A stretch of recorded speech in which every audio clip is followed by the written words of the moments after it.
So my question is about what you said earlier about Justice Ketanji Brown Jackson's qualifications for the Supreme Court, and how you mentioned that she was unable to define what a woman is, and I'd like to compare that to Justice Barrett.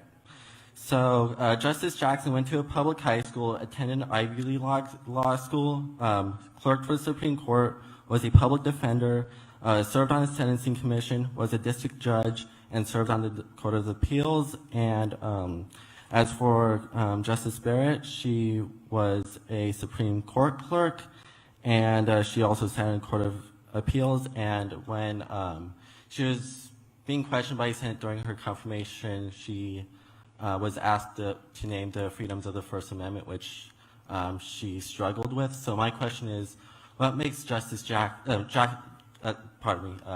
Justice Barrett more qualified than Justice Brown? So first of all, what does your shirt say? I can't see that. Trump 22, 24 years in prison. Oh, okay, Yeah. Got it. Yeah, got it. But we could talk about that in a second. I was like seeing double. I was like, are you a Trump fan or not? Because, yeah, obviously not. Yeah, I mean, by the way, how is Ketanji Brown Jackson's Ivy League credentials impressive if she got in with affirmative action? Why is that impressive? And by the way, Amy Coney Barrett did her entire hearing without a shred of notes in front of her. You remember that? She had nothing but a notepad, all from memory. Ketanji Brown Jackson, I will just ask you, do you think it's important that one of the 9 people determining the most important interpretation of our laws knows what a woman is?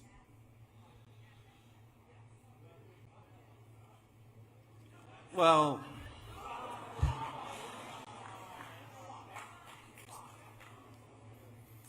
right.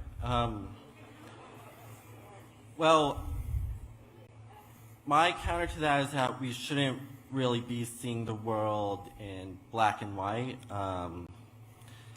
And a woman it's more than what meets the eye for a definition. No, it's not. No, we should see the world through male and female. Yeah. Why? Definitely. Well, why?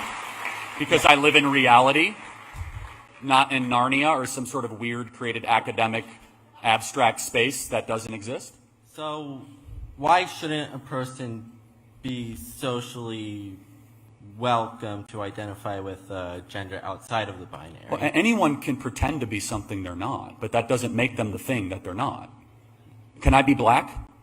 No. Oh, but why can't I socially become black? Blackface, right? I could pretend, wear camouflage, masquerade as something that I'm not, right? How's that different than a trans person? Race and gender are two completely separate things. They have nothing to do with each other, and the existence of being transgender does not imply the existence of being transracial. So you can pretend to say that you have ovaries when you don't, but you can't put makeup on to pretend to be a black person. What transgender women are claimed to have ovaries? There's lots of men that pretend to have ovaries. In fact, the CDC guidance says right now that men can chest feed. Do you think men can chest feed? That's not the sole criterion for being. So let me ask you a question. What is a woman? A woman is someone who identifies as one. Answer the question without saying the word woman.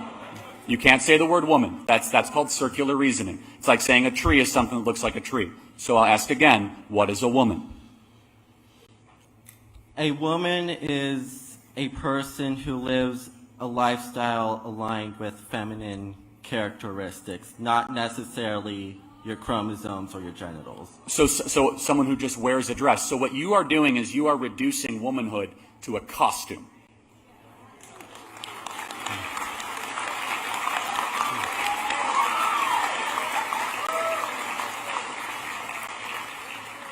No.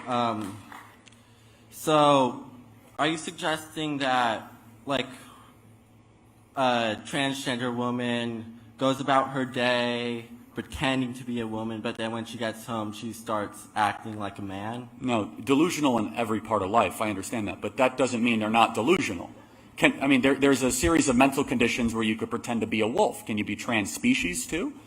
Does your own mental condition dictate external reality, yes or no? Not necessarily. Okay, then why do you believe that a biological man can become something that he is not? Because he thinks it. Because gender is not interchangeable with sex.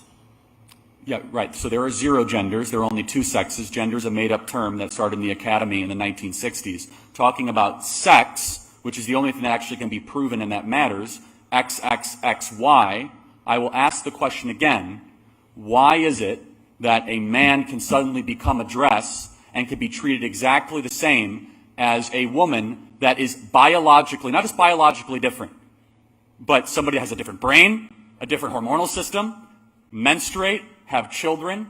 I'll be very honest with you. It is so unbelievably insulting to women to have men have to lecture that all it takes is some weird dude with testosterone can put makeup on, wear a thong and a dress, and he suddenly becomes a woman. Here's at the essence of the issue, is that no matter how much surgery you do, no matter how many drugs you take, you don't stop being the thing that you were born. You don't get to determine your reality by a stroke of the will. I don't deny for a second that the trans person thinks that they are. Certain people think that they're younger than they are. Some people think they're taller than they are. Some people think they're richer than they are. Some people think they're innocent when they're not, like Bob Menendez. There's plenty of delusional people in this world. It's up for society to say no to the delusional and yes to reality. It is for us to not allow us to be reined under the tyranny of somebody's imagination. Do you have a response? And then we'll wrap it up.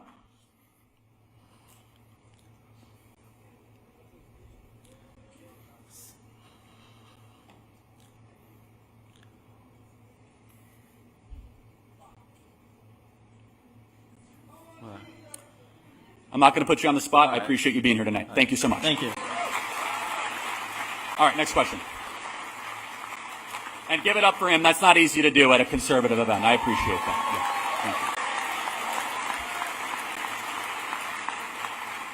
Yeah, thank you. Thank you.